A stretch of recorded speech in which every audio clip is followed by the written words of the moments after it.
How to purchase your first home.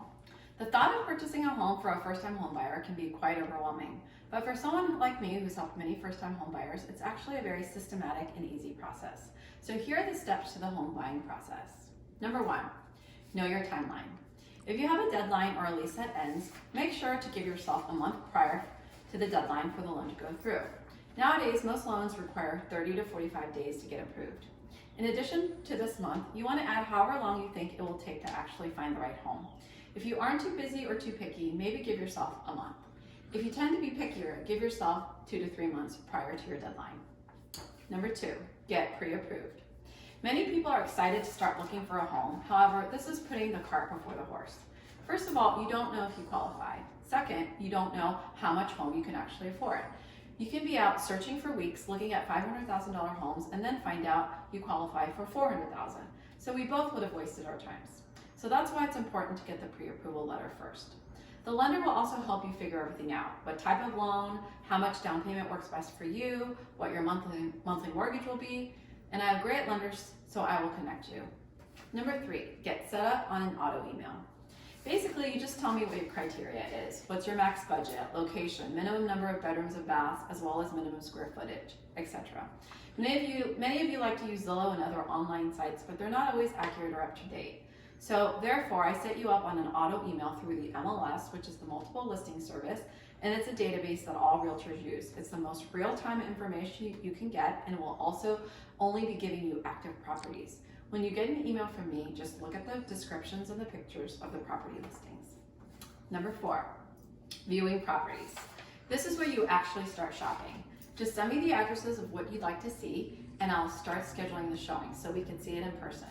Just a hint about home searching during a seller's market. If you see something that came on the market just recently, you need to go see it right away, either that day or the next day. If something comes on the market Thursday, many times it's already gone by Monday.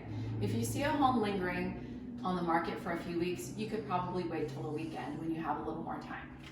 Number 5, the offer. Basically, this is getting into the nitty-gritty.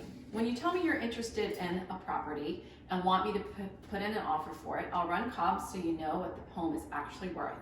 Perhaps the listing agent overpriced it, underpriced it, or maybe it's just right. I'll call the listing agent also to find out if they have any offers in hand or if they're expecting any offers. And this is important to know because you want to know how competitive to make your offer so you can win over all the other offers. Other items to consider is if you're going to ask the seller to pay any of your closing costs, if they're going to give you a home warranty, if you're going to waive the home inspection or appraisal contingency. And all of these parts I will walk through with you step by step. Number 6 is the ratified contract. In general, it's basically giving a 1% earnest money deposit to the seller, which will go towards your down payment later. You'll also receive HOA and condo docs to make sure this is the community you want to live in based on the rules and regulations. You'll do a home and radon inspection, and you'll negotiate any repair requests that you will ask of the seller. You'll do a termite inspection, and you'll also wait for the appraisal to come in, which helps you figure out if the home is actually valued at contract price, all while your loan is going through. Your lender will also be asking you for a lot of documents during this process to get you to loan approval. Number 7, this is the last step, the final walkthrough and settlement. Basically, we want to do the walkthrough to make sure all the repairs that we requested of the seller is completed and the ones that you agreed upon is completed.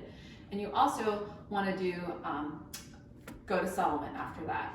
You'll receive a settlement statement ahead of time that shows the home price, the loan price, all your closing costs, any seller credits, and how much money you need to bring to the table. And after you sign a lot of documents, you'll be the proud owner of a beautiful home.